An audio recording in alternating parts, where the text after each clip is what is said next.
Who do this the job? ഇതിന്റെ തെറ്റുകാരൻ ആരാണ്? IT ഉദ്യോഗസ്ഥരാണോ അതോ ഇതിന്റെ പുറകിൽ നിൽക്കുന്ന ആൾക്കാരാണോ? ഇത്രയും പ്രശസ്തനായ CJ റോയ് എന്ന വ്യക്തി സ്വയമേ വെടിവെച്ച് സൂയിസൈഡ് ചെയ്തു എന്ന് പറയുമ്പോൾ പൈസ എന്ന് പറയുന്നത് ഒരു മനുഷ്യന്റെ ജീവിതത്തിലെല്ലാം ആണ് എന്ന് അല്ലാതെ തെളിയിക്കുന്ന ഒരു സംഭവമാണ് നടന്നത്. ഒരാൾ സ്വയമേ വെടിവെച്ച് മരിക്കണമെന്നുണ്ടെങ്കിൽ എന്തുമാത്രം പ്രഷർ അദ്ദേഹത്തിന്റെ ഉള്ളിൽ ചെന്നതുകൊണ്ടാകാം. ഇതെന്തുകൊണ്ടാണെന്ന് ജനങ്ങൾ അറിയുക തന്നെ വേണം. ഇങ്ങനെയുള്ള ഒരു സംഭവം നാളെ നാളെ ഒരു ബിസിനസ്സുകാരൻ മറ്റൊരാൾക്ക് ഇത് സംഭവിക്കാവുന്നതാണ്.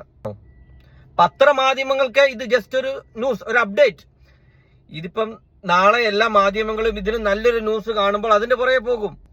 You should need the consideration of the people, that the power of the humanity. ജനങ്ങളെ കൺസിഡറേഷൻ ചെയ്യുക തന്നെ വേണം. ഇങ്ങനെ ഒരു രാജ്യത്ത് എങ്ങനെ ഒരു സാധാരണക്കാരൻ ജീവിക്കും? Who do this the job? ആരാണ് ഇതിന്റെ പിന്നിൽ കളിച്ചത്? IT ഉദ്യോഗസ്ഥരാണോ അതോ ഇതിന് ചുമതലപ്പെടുത്തിയ മുതിർന്ന ഉദ്യോഗസ്ഥരാണോ?